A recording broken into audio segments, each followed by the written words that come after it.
Todos os anos, milhões de abelhas cruzam o céu à procura de um novo lar. Surpreendentemente, elas abandonam a proteção e segurança da sua colônia sem ter a menor ideia para onde estão indo. Apenas sabem que está na hora de enxamear.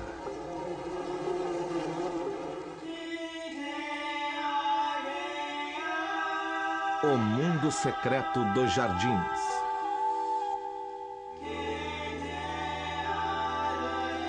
Abelhas.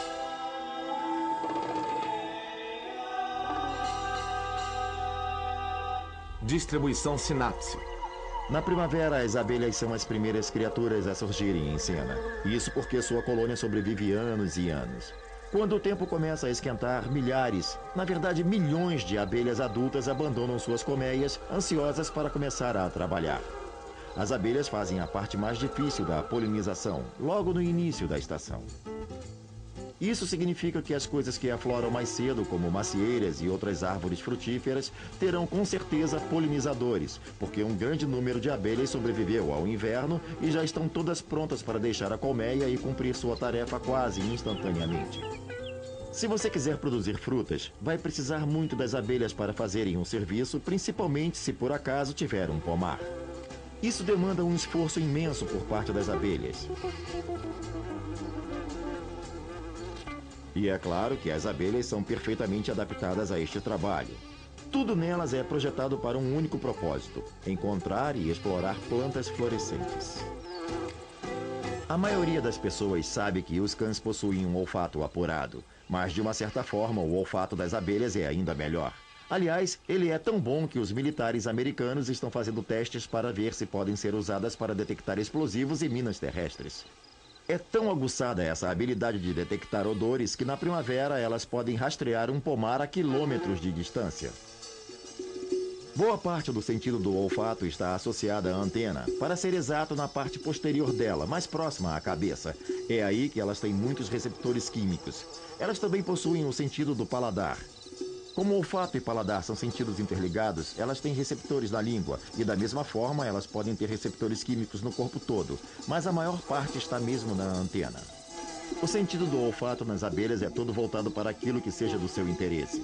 Acontece que as flores que atraem as abelhas são geralmente as que nós também achamos atraentes. Possuem fragrâncias que indicam que ali pode estar uma boa fonte de néctar. Mas a acuidade olfativa das abelhas não se limita às flores. As abelhas possuem receptores específicos que as ajudam a pegar presas na água, que capturam sofregamente com sua língua em forma de canudo e levam para a colmeia. As abelhas possuem uma ligação muito forte com os seres humanos, pois damos a elas um lar perfeito. Construímos colmeias retangulares em seções e ainda fornecemos a base para que construam seus favos de mel, as molduras. Costumamos pensar em abelhas como criaturas domésticas, mas nem sempre é o caso. As abelhas vivem num ambiente natural há milhões de anos e a cada ano centenas de colônias retornam para a natureza. Isso acontece quando a colônia fica muito produtiva e superlotada, obrigando as operárias a começar a produzir células maiores para cuidarem das novas rainhas.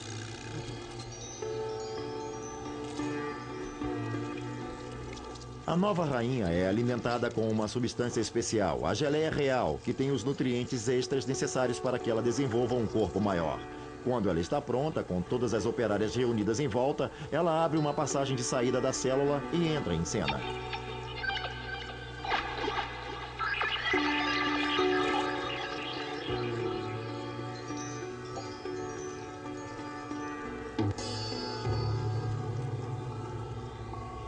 Nos próximos dias, essa nova rainha ou vai assumir a colônia já existente ou vai abandoná-la para construir uma nova para si.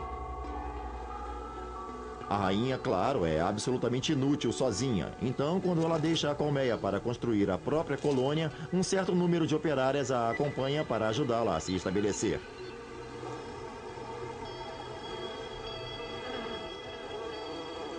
Quando a nova rainha está pronta, uma mensagem se propaga pela colônia avisando que chegou a hora de se reunirem em enxame. As operárias já estocaram alimento para a longa jornada que vem por aí. É um certo mistério a forma como elas decidem quem fica e quem vai.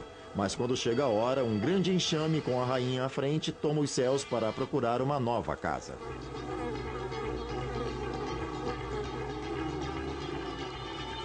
Inacreditavelmente, elas abandonam a segurança e o conforto da colônia existente sem ter a menor ideia aonde irão parar. Elas só sabem que chegou a hora de fundar uma colônia. Os detalhes são planejados pelo caminho.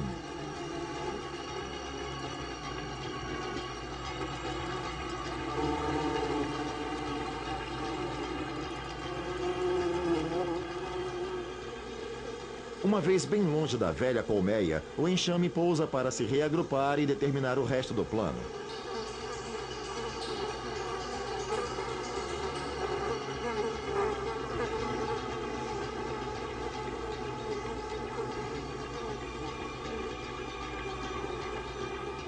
Assim que definem, algumas se afastam para procurar o novo local para a colmeia. Essas operárias exploradoras são em geral as mais fortes e mais experientes abelhas de todo o grupo, com uma difícil missão a cumprir. Elas buscam uma cavidade num tronco ou um lugar protegido longe das intempéries, e que seja suficientemente grande para acomodar a colônia, mas não tanto que não possa ser defendida. Uma coisa que torna o trabalho delas ainda mais difícil, às vezes até impossível, é uma mudança climática.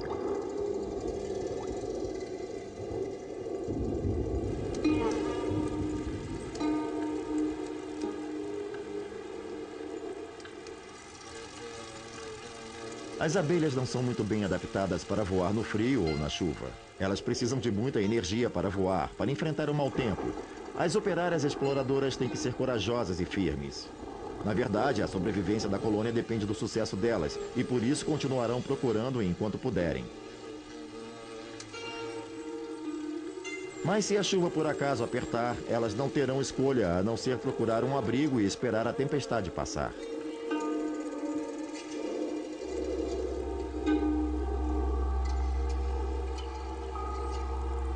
Lá no enxame, as operárias estão cuidando da rainha, aconchegadas para se aquecer, esperando pacientemente a tempestade passar e as colegas retornarem com novidades. O único suprimento que têm é o alimento que conseguiram trazer. Com o passar do tempo, o suprimento começa a acabar e as abelhas ficam cada vez mais exaustas. Gradativamente, as abelhas mais fracas começam a morrer.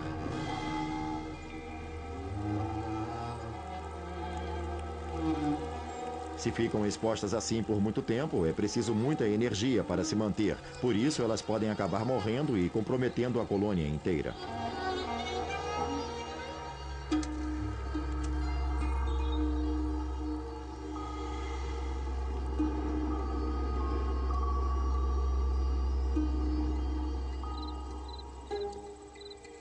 Com a piora do tempo, as operárias exploradoras têm que apressar a procura.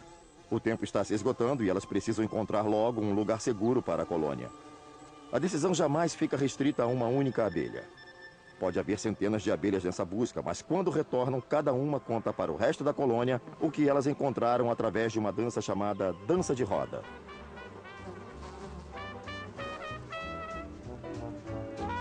Nessa dança, elas dão voltas formando um 8. 2 pequenas voltas e uma linha reta entre cada. Nessa pequena reta que elas fazem um balanço, movendo o abdômen para frente e para trás.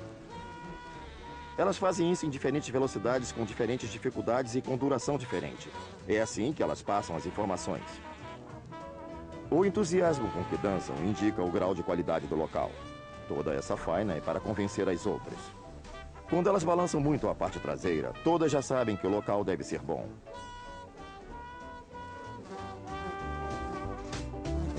When you hear the beat, get up and move your feet. You got to move. You got to move. When you hear me sing, get up and shake that thing. You got to move. You got to move.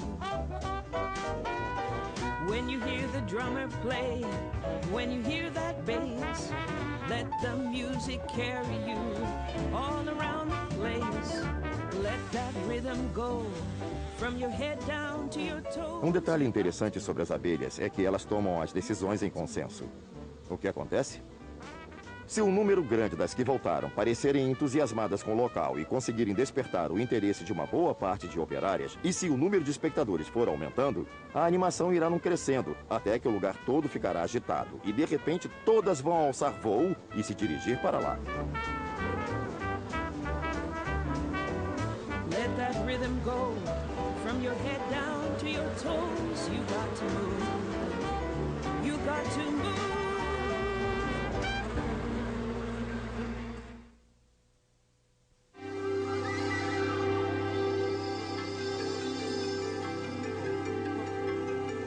Depois de uma viagem que pode levar a qualquer lugar e levar horas ou dias, milhares de abelhas chegam ao seu novo lar.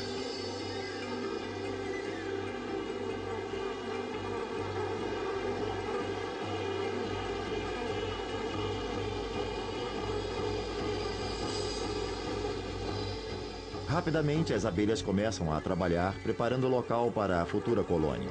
Limpam todo o fungo e os resíduos e começam a fixar a fundação do novo favo de mel. E num instante, algumas novas células começam a crescer. Essas células serão logo preenchidas com ovos para alimentar toda a nova colônia de novas abelhinhas.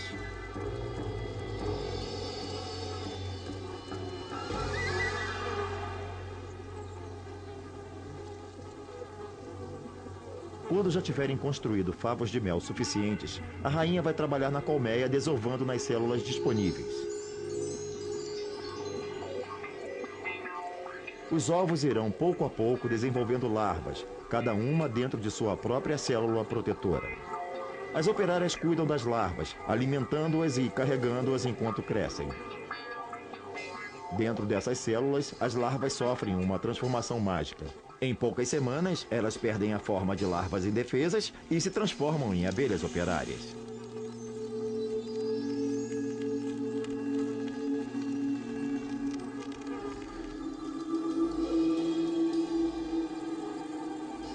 Todas essas operárias, aliás, são fêmeas. A colônia inteira é formada por operárias fêmeas estéreis, irmãs, todas servindo a uma única rainha reprodutora.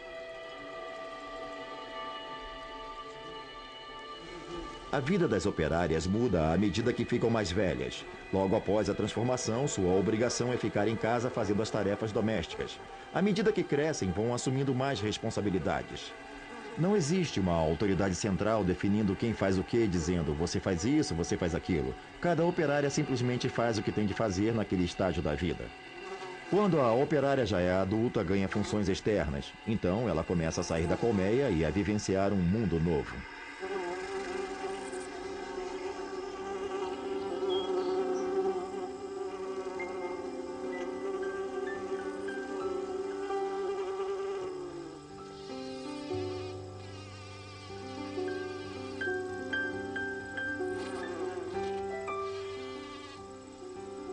Em geral, as operárias mais velhas são as que ganham funções externas, e quanto mais experientes ficam, melhor cumprem suas tarefas, até que chega ao ponto em que estão exauridas.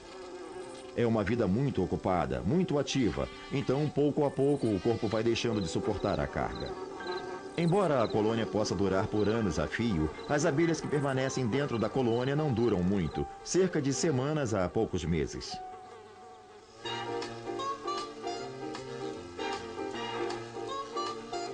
Às vezes você poderá observar uma mesma abelha voltando a uma determinada fonte de néctar várias e várias vezes seguidas. Elas não voam a esmo.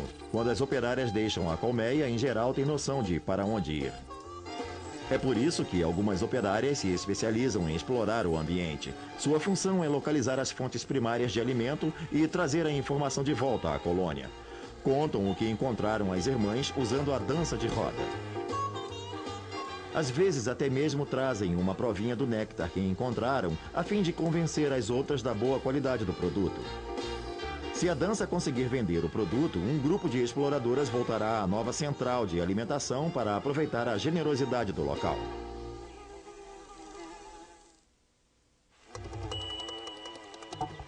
As abelhas movimentam-se pelo jardim em alta velocidade. Elas voam pela paisagem mirando o destino e vão atravessando a vegetação sem um acidente. A visão dos insetos é bem diferente da visão humana. Primeiro porque elas têm os olhos compostos e, portanto, não veem o mundo da mesma forma que nós. Além do mais, são sensíveis aos diferentes comprimentos de ondas da luz. Enquanto conseguimos ver bem matizes que vão do vermelho ao azul e talvez ao violeta, as abelhas não enxergam muito bem no vermelho, mas têm melhor visão no espectro violeta e no ultravioleta. As cores primárias que a abelha enxerga seriam o amarelo, o azulado e o ultravioleta. Qualquer dessas cores é atraente para elas. Mas o ultravioleta é invisível para nós. Assim, o que para nós parece ser uma flor branca, por exemplo, pode não ser uma flor branca, pode ter outra cor para uma abelha. Às vezes também verão padrões que vão chamar a atenção para a flor, indicando que é uma grande fonte de néctar. Os padrões ultravioletas são invisíveis para nós, mas são perfeitamente visíveis para as abelhas. Claro que isso é um meio das flores atraírem as abelhas para si. Do ponto de vista da flor, isso é garantia de polinização. Do ponto de vista da abelha, sinaliza onde está o alimento. Não só as abelhas veem um mundo muito diferente de nós, como também são capazes de se adaptar a um mundo que está constantemente em mutação. Novas flores estão sempre brotando, enquanto as velhas vão murchando. Para se orientar neste mundo, elas têm que aprender as variedades, as sequências de cor, formatos e odores que atuam como mapas para guiá-las no deslocamento entre a colmeia e as fontes de néctar. As pesquisas mostram que elas são capazes de aprender padrões complexos de até 14 diferentes formas e cores, pela velocidade com que se movimentam pelo jardim, e isso é impressionante.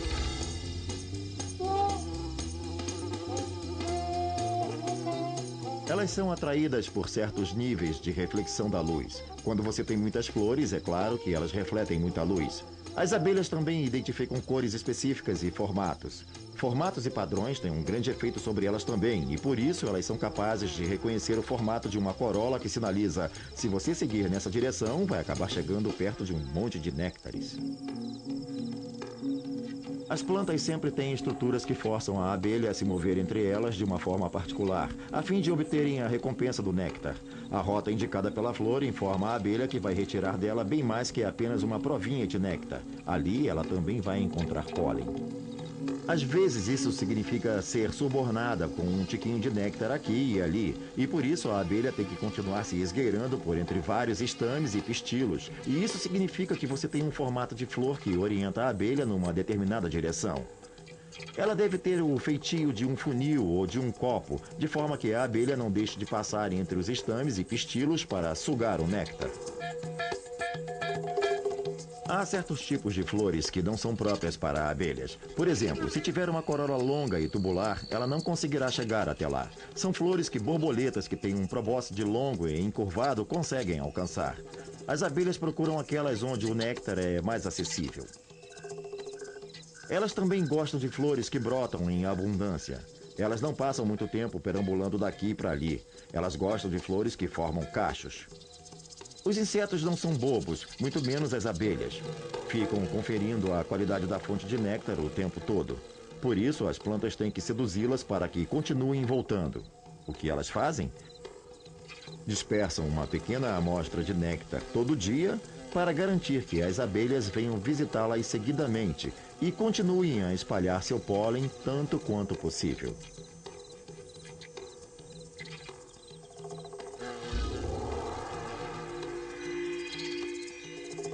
As abelhas têm um apetite para algo mais além de néctar. Elas comem pólen também. Elas têm bolsas de pólen nas patas traseiras, que são estruturas especialmente projetadas, onde podem ir guardando o pólen à medida que o coletam de flor em flor. Se você observar essas operárias, vai ver essas protuberâncias amarelas ou alaranjadas nas patas de trás. Tem cores diferentes, dependendo de qual espécie esteja florescendo naquela época. Quando tiverem colhido pólen suficiente, levarão para a colônia, mantendo a despensa sempre abastecida.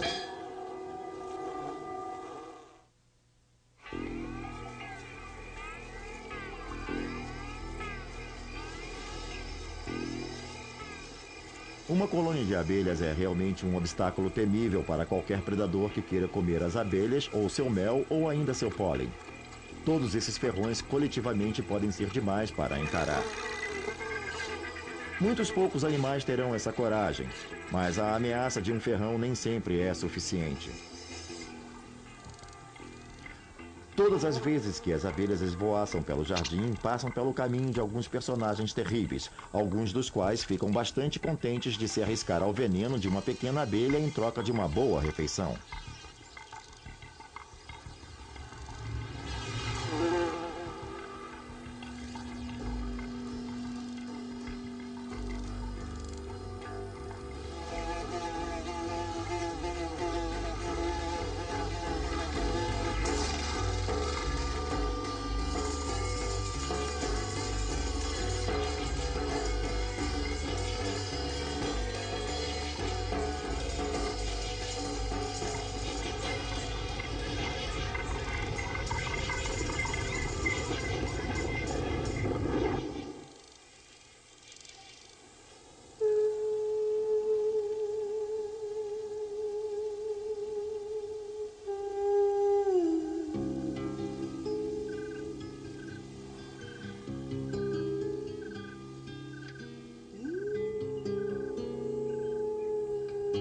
Quando as noites esfriam e ficam mais curtas, as abelhas ficam cada vez menos tempo longe das colmeias. Quando o frio vem para ficar, passam o tempo inteiro aconchegadas na colônia, uma bem juntinha da outra para se aquecerem, esperando suportar o açoite perverso do clima.